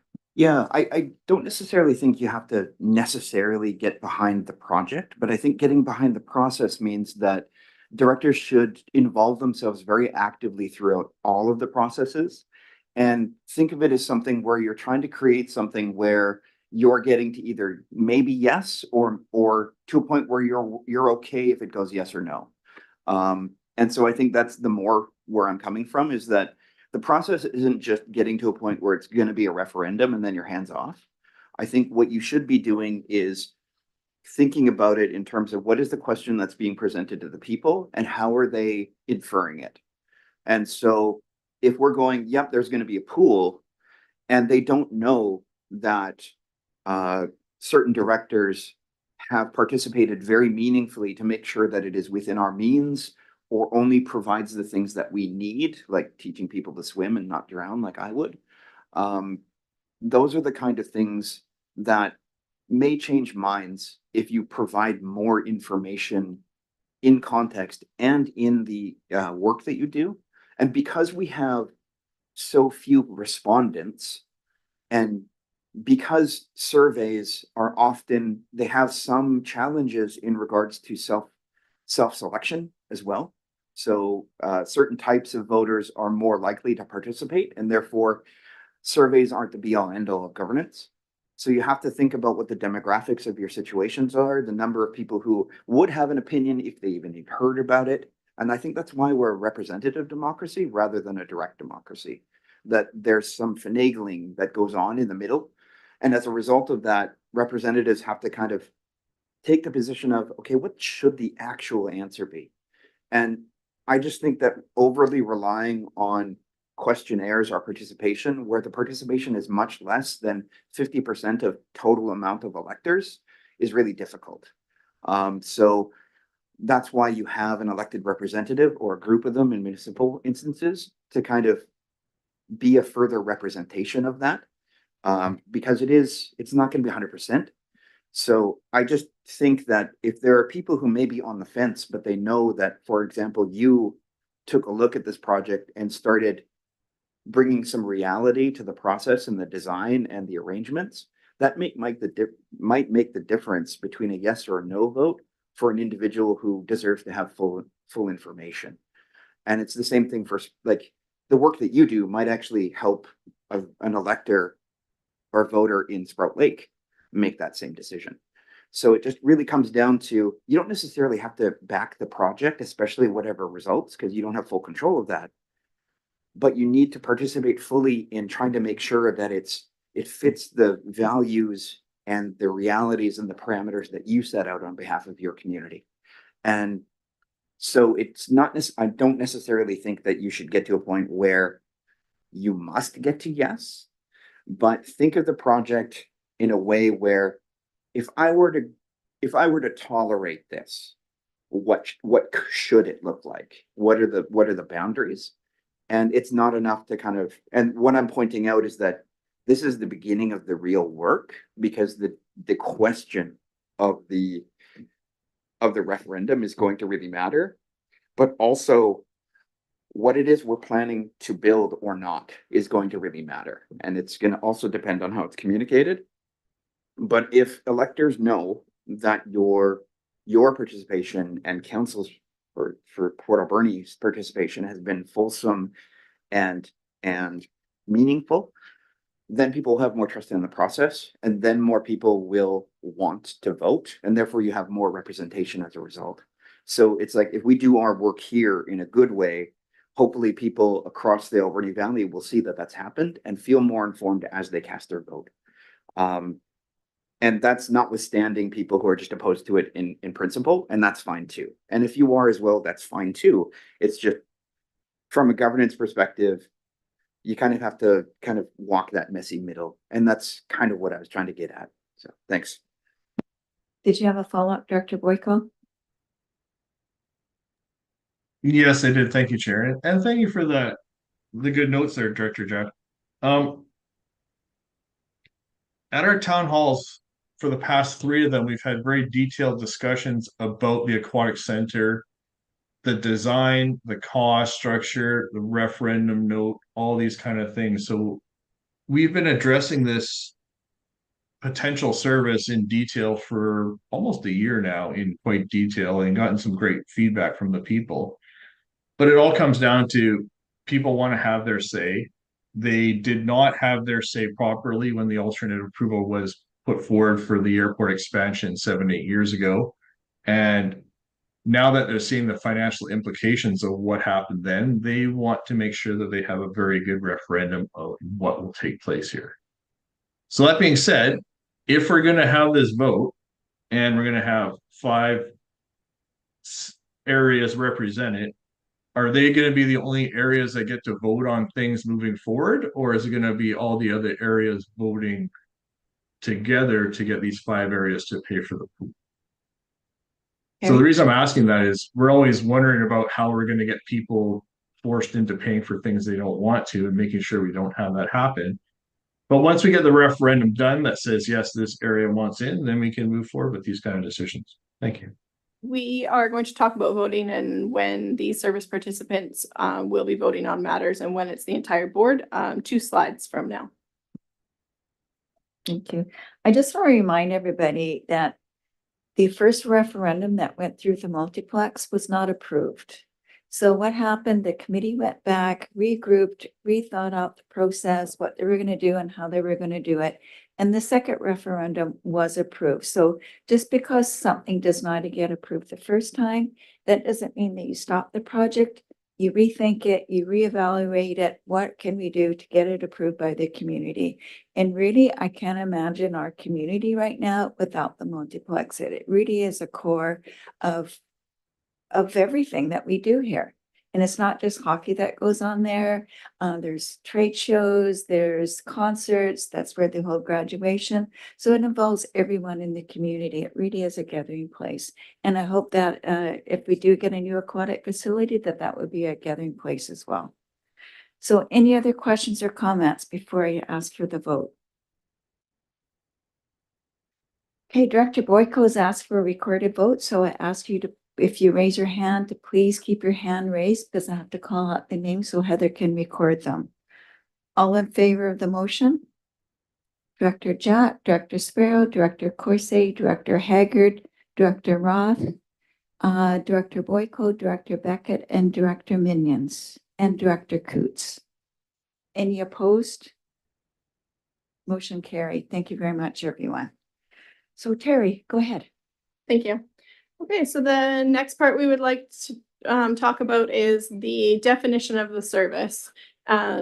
So there has been numerous things talked about along the way, but I think what I understand is this is aquatics only, and we need to clarify this as part of the establishing bylaw. So it is not included the West Coast or the Alberni Valley multiplex service.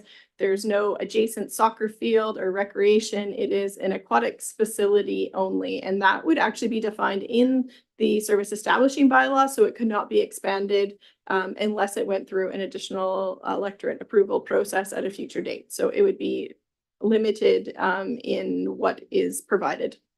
And I did provide a suggested motion at the beginning. Thank you, Director Roth and Director Boyko. Yes, I would be in favor of aquatic services only, and I'd also like to make the motion to that effect. I'm just looking on here. I move that the Alberni Valley and Bamfield Services Committee direct staff to develop a draft Alberni Valley Aquatics Establishing Bylaw defining the service as the development and operation of an aquatic center only. Thank you, Director Boyko. Thank you, Chair. I'd also like this to be a recorded vote, and I will second that motion. Thank you. Thank you. Any other questions or comments? Okay, again, this is a recorded vote, so please keep your hands raised till I call your name so Heather can record the votes. All in favor of the motion?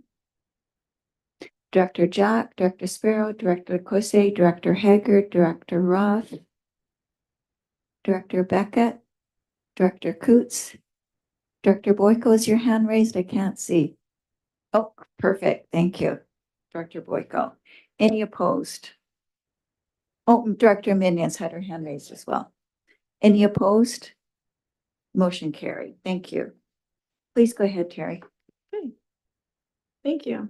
All right, so next I thought we would talk about the service governance in terms of voting. So Director Boyko kind of mentioned this before. So first of all, I will go over when this occurs and then what our options are. So decisions related to the administration and operation of a regional district service are voted on using a weighted stakeholder vote. So what is that? It's kind of easier to tell you what it is not based on the legislation. So it is not entering into contracts. Entering into contracts would be the entire board. It is not adopting the financial plan, again, entire board, loan authorization bylaw, establishing bylaw. So those things are all an entire board decision.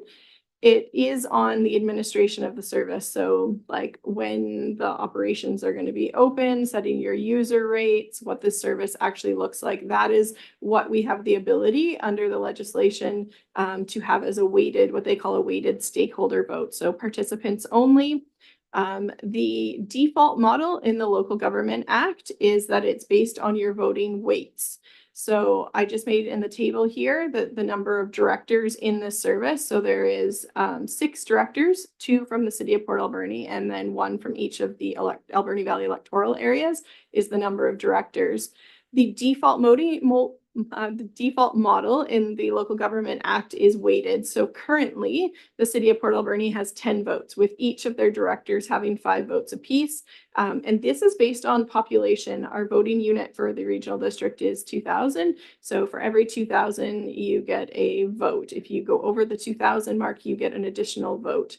So if the population, for example, were to increase in the city of Port Alberni between now and the next census, then there will be an additional director sitting on the board because the max amount of votes that can be assigned to one director is 5. So as much as this is what it is today, this changes every census, and that amount of votes per area can go up or down depending on populations. We can, as part of the establishing bylaw, build in an optional voting method. This was discussed in 2018 and 2019, and if you flip through that old reference document, there is quite a bit of discussion around it. But this is basically would give the ability for the rural areas to actually have a say in how those administration and operation of the service would occur, because as you see under the default model, the city of Port Alberni has the weight on their own. They don't actually need any of the rural area to agree. They would basically be able to make the decisions. So it was discussed back in 2019 and agreed upon at that time. I do recognize different board, but that an optional voting model might be better, which would be the city of Port Alberni getting, or all the areas getting 1 director, 1 vote. So the city of Port Alberni would then have 2 votes, and each of the rural areas would have 1. If at some point, say the population of Sprout Lake explodes and their population is such that they end up with 2 directors at the table, then they would gain an additional vote at that time. I think that's all I'm going to say about that, but I'm happy to answer questions because I get this is a complicated matter. Thank you, Director Boyko. And then Director Kuluk. Thank you, Chair. So the current model has the city paying for everything, and the regional areas pay a bit more for user fees. And currently, the revenue from the current pool pays for about 10% of the operating costs, plus or minus a percent. Moving forward, this plan is to have the regional districts involved in the capital costs of the new pool. And I think that if we go with the default voting, that's the end of the involvement of the regional district at that point, because the city will just have enough votes to bully everything else in the whole area. And that's not what we're trying to achieve here. If we're going to go to a regional governance model, we need to have the ability for the regional areas, Beaver Creek, Beaufort, Sprout Lake, and Cherry Creek, to actually have a say in how this pool is run moving forward. And I'll give you some reasons why this is important. So currently we're June 2024. COVID started March, January 2020. So 4.5 years ago. Currently, the pool is still massively understaffed, and there are at least once or twice a week staffing shortages that affect all the pool results. So having the ability for the city to dominate the vote on how the pool is managed moving forward, whether it's a staffing issue due to unions or staffing due to management, it doesn't really matter, but we need to have a better model to be able to have a different operating plan moving forward, because it's been 4.5 years now. We still don't have a Sunday opening anytime in the future looking forward to. And there, at least twice a week, there's a staffing shortage or a shutdown or something of the current model. So moving forward with the city being able to dominate the discussions of what is happening moving forward, I don't think I'll be supporting that. And the regional districts, if we're being asked to pay for this pool, we need to have a say in how it's run. So I would not be a fan of default voting. I'd be a fan of optional voting. Thank you. Thank you. First of all, I want to say I'm very offended that you're calling me a bully, and I would ask that you be more respectful of the other directors in the future. Director Lecourcier? This, what we're talking about here, is this the administration of the facility, or is this before it's built and while it's being built? It would be anything related to so this would become the group that talks about how they want to administer. So they would be involved in making construction decisions, and what that looks like, as well as schedules. So it's for the full stop of what the service does. It does have limitations in that if it's to enter into a contract, like if you're entering into a contract with a construction company to actually build the facility, that becomes a board vote. That's not a participant area vote, but it does set the direction and is the group that would make decisions on those types of decisions. So just a follow-up question. So this would apply for the whole construction, the beginning, everything, the development of the pool and so forth? It would apply everywhere? Yes, basically, once the establishing bylaw, if the establishing bylaw is adopted, like referendum needs to occur, and then we need to adopt the bylaw. At that point, then anytime staff brings something forward that is related to the operation, it would. So that would be from way before the time we even break ground on a facility. This group would then be the decision-making body. Can I? So in other words, if the city was going to pay for 70% of this pool, wouldn't they have the right to make a bigger portion of the decision?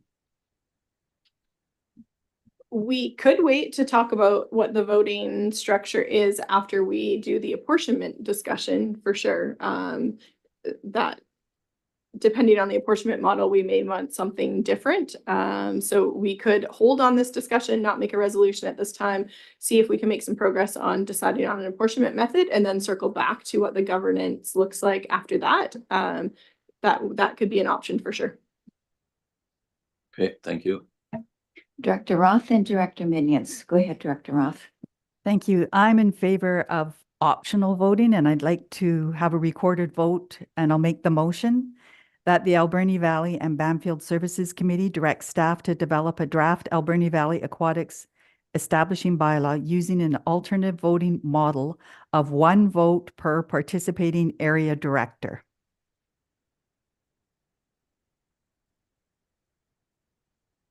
Director Minions. Sure, I will second that if it wasn't seconded. And I just wanted to say that I think there's some kind of accusations being made here that the city wants to, control the decisions and decide who's going to pay for what. But these conversations precede by a significant amount of time some of the directors sitting at the table.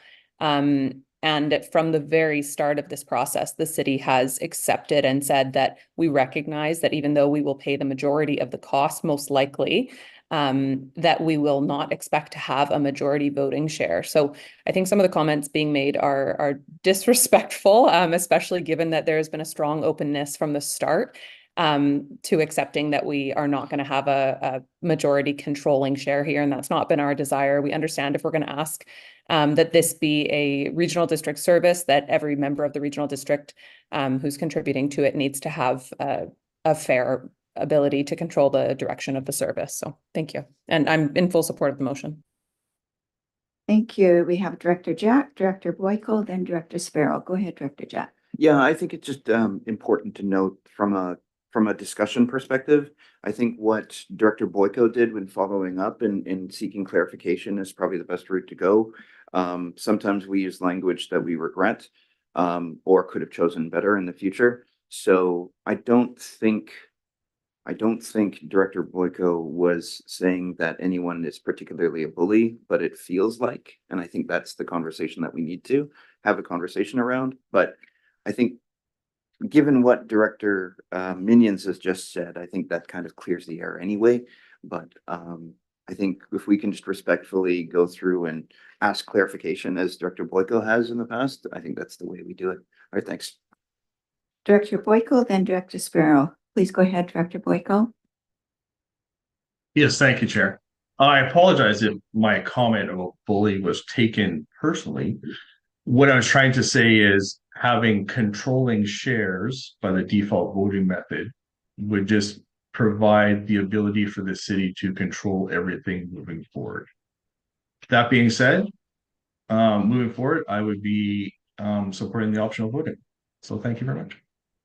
Thank you, Director Sparrow. Thank you. I think what Director Boyko was trying to get at was taxation without representation. Because if we put taxes towards it, we don't have the voting power to change the direction. You feel like you're not being representative.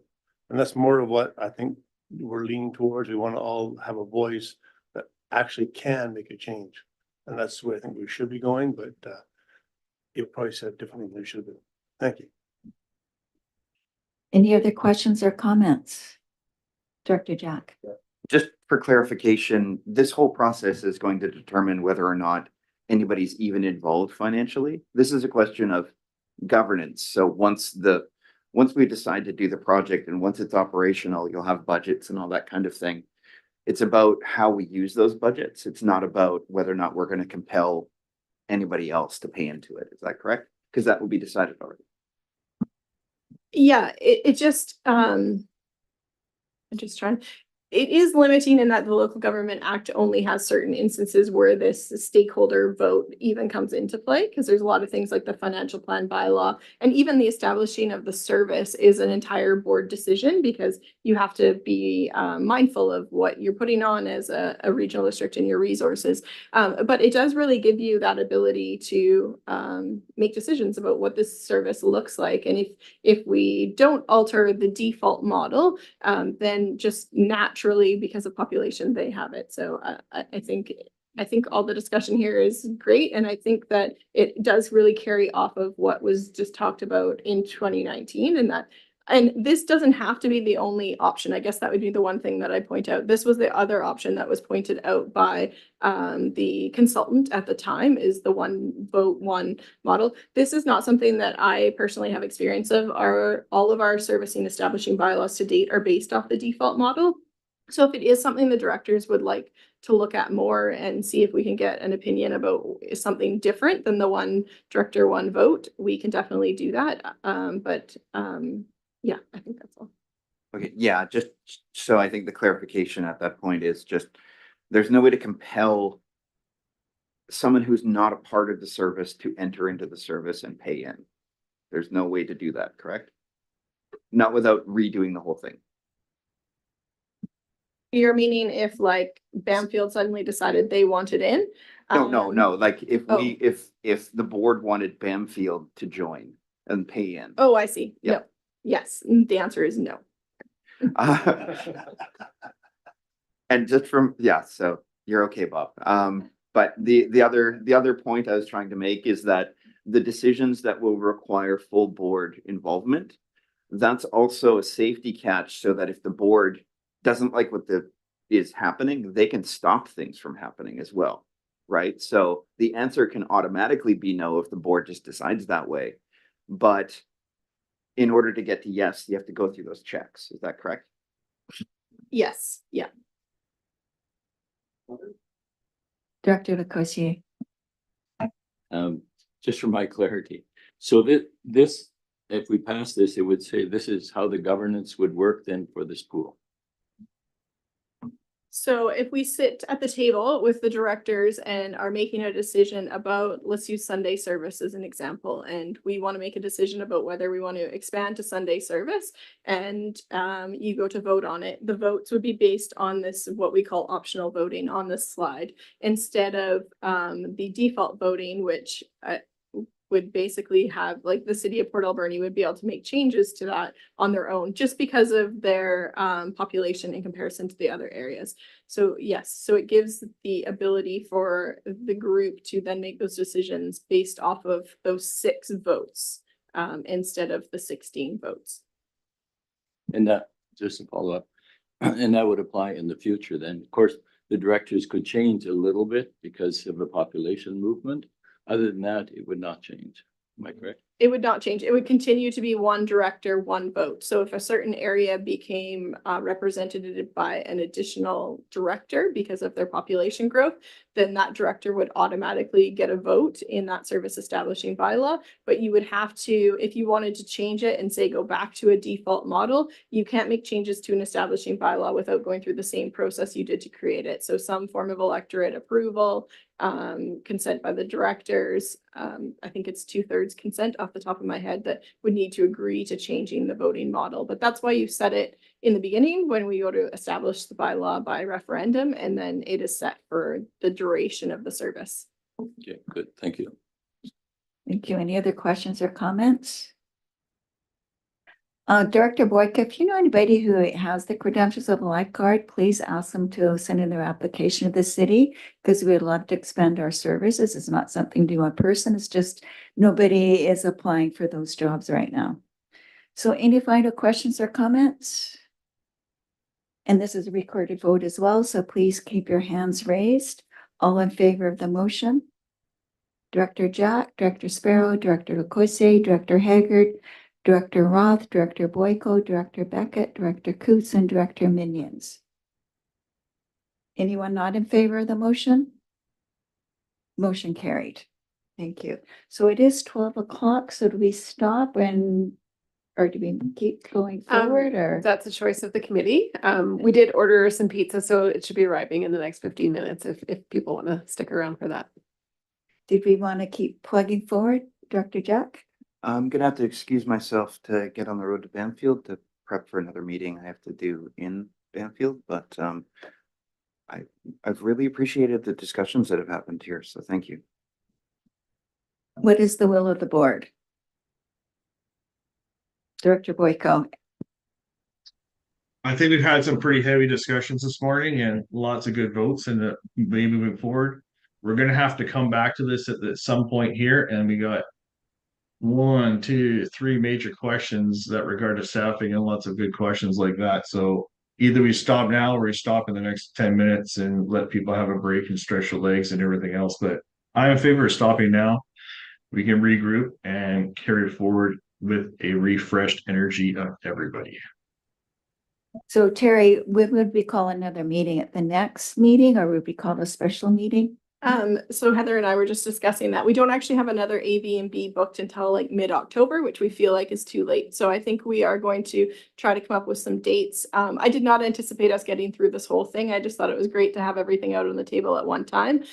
So we will work with the directors and come up with some dates here so that we can get this conversation to continue. And I actually agree it's a really great spot to start, because because we are about to move into more of the financial end, which is kind of all connected. So I think it would be good if we stopped here.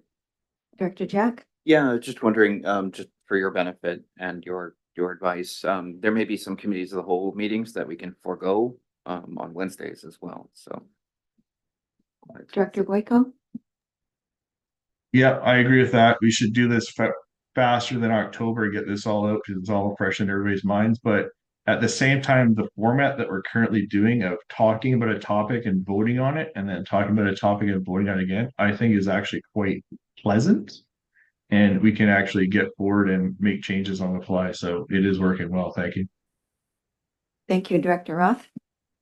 I too am in favor of stopping now and calling a special meeting or participating in a special meeting.